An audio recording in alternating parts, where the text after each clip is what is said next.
स्वरूप सुंदरा देवांगना, स्वरूप सुंदरा देवांगना. अतिशय सुंदर असं रूप तिने धारण केलेलं आहे. देवांगना म्हणजे अप्सरेसारखी ती दिसत होती.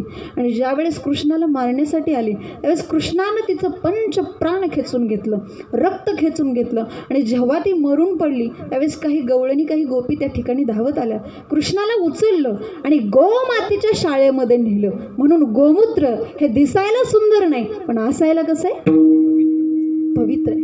आता शेवटचा चौथा वर्ग कोणता, जो दिसायलाही सुंदर आहे आणि असायलाही पवित्र आहे. मग दिसायला सुंदर कोण, राजस सुकुमार मदनाचा पुतळा, राजस सुकुमार मदनाचा पुतळा. भगवान परमात्मा दिसायला सुंदर आहे.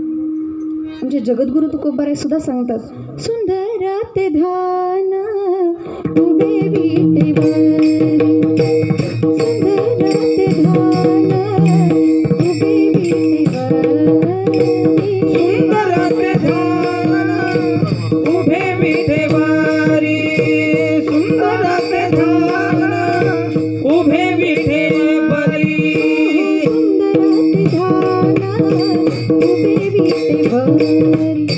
सुंदर ते ध्यान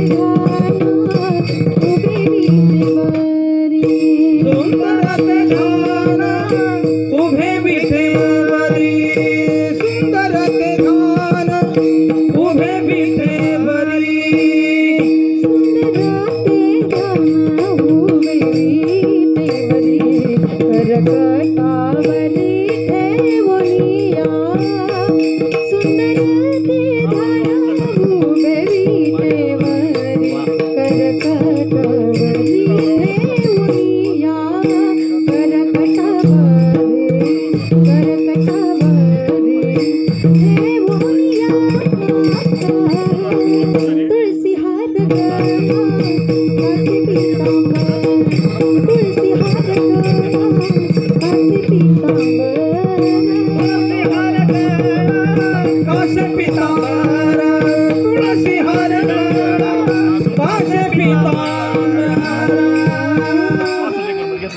सुंदर ते ध्यान उभे विटेवरी करकटावरी ठेवून. किती सुंदर अभंग आहे. आपण कितीतरी वर्षापासून, कितीतरी शेकडो वर्ष होऊन गेले असतील पण हा अभंग आहे असाच, किंवा या अभंगातली गोडी आहे अशीच आपल्यामध्ये. थोडंसं माफी मागून बोलू का, म्हणजे एक परती अभंगाला चाल लावणाराचा कंटाळा येईल परंतु अभंगाचा कधीच कुणाला कंटाळा येणार नाही. एवढा सुंदर अभंग आहे. भगवान परमात्मा सुंदर आहे. काही लोक म्हणतील तो सुंदर आहे मग तो पवित्र आहे का? हो, तो पवित्र सुद्धा आहे. पवित्राणां पवित्रं यो मंगलानांच मंगलम, दैवतं देवतानांच भूतानां यो व्ययपितः. काही लोक म्हणतील किंवा देवाचं नाव सुंदर आहे का? हो, देवाचं नाव सुद्धा सुंदर आहे. जग में सुंदर है दो नाम, चाहे कृष्ण कहूँ या राम. आणि तेवढंच ते पवित्र आहे. सकळ मंगळनिधी श्री विठ्ठलाचे नामादी. पंढरपूर जेव्हा दिसायला सुंदर नव्हतं त्यावेळेस ते चराचर होतं आणि जेव्हा ते चराचर नव्हतं त्यावेळेस तेथील तृण आणि पाषाण हे देव जाणावेत. जेव्हा नव्हते चराचर तेव्हा होते पंढरपूर. माऊली वर्णन करतात की जेथ अमरत्व हेची सिंहासन. स्वर्ग किती सुंदर आहे पण त्या स्वर्गापेक्षाही ब्रह्मलोक सुंदर आहे. ब्रह्मलोकापेक्षाही वैकुंठ सुंदर आहे. कारण चतुर्भुज नर होऊन ठेवले पण त्या वैकुंठापेक्षाही पंढरपूर सुंदर आहे. लक्षात. पंढरपूर सुंदर का याचं कारण आहे. तुका म्हणे जाय एक वेळ पंढरी, तयाची घरी यमणे. आणि पंढरपूर पवित्र का आहे याचं कारण आपल्या भारतामध्ये जेवढी तीर्थक्षेत्र आहेत तेवढं केल्याचं फळ पंढरपूरमध्ये. अवघे जेणे पापनाशे ते हे असे पंढरपूर. तुम्हाला सुख जरी पाहिजे असेल ना तरी सुखा लागी जरी करीशी तळमळ तरी पण पंढरपूरमध्येच आहे. तुम्हाला मोक्ष जरी पाहिजे असेल ना तरी पण तो पंढरपूरमध्येच आहे. पंढरपूरला गेल्यानंतर आपल्याला मोक्ष मिळतो याच्यात नवल नाही, तर दुसऱ्यालाही मोक्ष देण्याचं सामर्थ्य आपल्यामध्ये निर्माण होतं. लक्षात घ्या. म्हणून ते पंढरपूर सुंदर आहे, म्हणून ते पवित्र आहे. आणि याच पद्धतीने आमचे एकनाथ महाराज सांगतात की हे जे 84 लक्ष योनी निर्माण करून आपल्याला हा जो मानव देह मिळालेला आहे तो आपल्याला पवित्र बनवता आला पाहिजे. विठ्ठल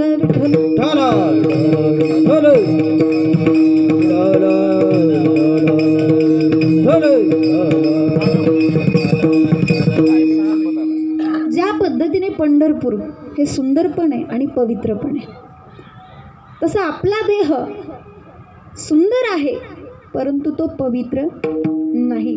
मग एकनाथ महाराज म्हणतात की या देहाला जर तुम्हाला पवित्र बनवायचं असेल तर तुम्ही काय करा. अभंगाच्या प्रथम चरणात पवित्र तो देह सदा ज्याचा नेम, पवित्र तो देह सदा ज्याचा नेम, पवित्र तो देह सदा ज्याचा नेम, पवित्र तो देह सदा ज्याचा नेम.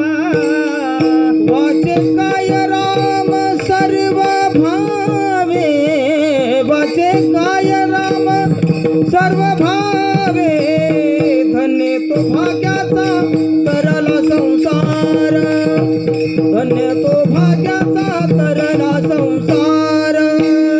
वाचे काय राम सर्व भावे, वाचे काय राम सर्व भावे, धन्य तो भाग्याचा तरला संसार, धन्य तो भाग्याचा तरला संसार.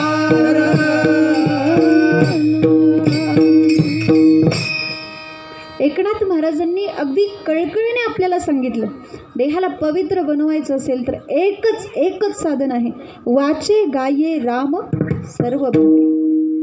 मग काही लोकांच्या मनामध्ये शंका येईल की देह पवित्र होण्याचा आणि नामस्मरण घेण्याचा कार्यकारण संबंध काय. तर तो संबंध असा आहे, ज्या वेळेस तुम्ही तुमच्या वाचेने नामस्मरण कराल त्यावेळेस पहिल्यांदा तुमची वाचा शुद्ध होईल. वाचा शुद्ध झाल्यानंतर ते नाव जेव्हा हृदयामध्ये जाईल त्यावेळेस तुमचं हृदय शुद्ध होईल. आणि जेव्हा तुमचं हृदय शुद्ध होईल त्यावेळेस तुमच्या हृदयामध्ये भगवान परमात्मा निवास करतील.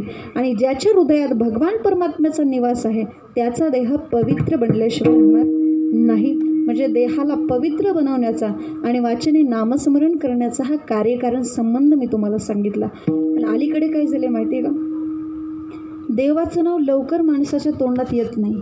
त्याचं कारण असं आहे, त्याला सर्पदंश झालेला आहे. आपल्याला काय झालंय, साप चावलेला आहे. तुम्ही म्हणताल कसं काय म्हणतात. बघा तुम्ही जर एखाद्याला साप चावला की त्याला कडुलिंबाचा पाला खायला द्यायचा आणि नंतर जर त्याला विचारलं पाला कसं काय, तो म्हणतो पाला गोड आहे. मग समजायचं त्याला साप चावलेला आहे. तसं भगवान परमात्म्याचं नाव इतकं गोड आहे तरी पण ते कडू लागतंय आणि संसार कडू आहे तरी पण तो गोड लागतो. याचं कारण आपल्याला काय झालं, विषय विषयाचा परिपाडू, गोड परमार्थ लागे कडू, कडू विषय तो गोड जीवाशी झालं. आणि म्हणून संसार कडू आहे. महाराज सांगतात ना, अनेक दुःखे मी सांगू किती, सकाळी संसाराची स्थिती न साहेब पाषाण फुटती, भयकाप चित्ती भरला. एवढा दृढ असा हा संसार आहे. एका व्यक्तीने माऊलींना विचारलं की महाराज संसारात इतकं भयानक दुःख आहे तरी पण माणूस त्या संसाराला सोडत का नाही. तर माऊलींनी आपल्या अंतकरणाला, आपल्या हृदयाला टोचेल असं एक उदाहरण दिलेलं आहे.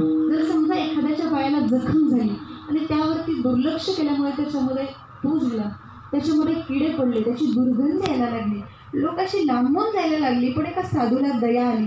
साधूने त्या जखमेतल्या किड्यांना नमस्कार करून विचारलं, बाबांनो तुमच्याबद्दल मला दया निर्माण झाली म्हणून मी तुम्हाला 700 रुपये किलोच्या गावठी तुपामध्ये ठेवतो.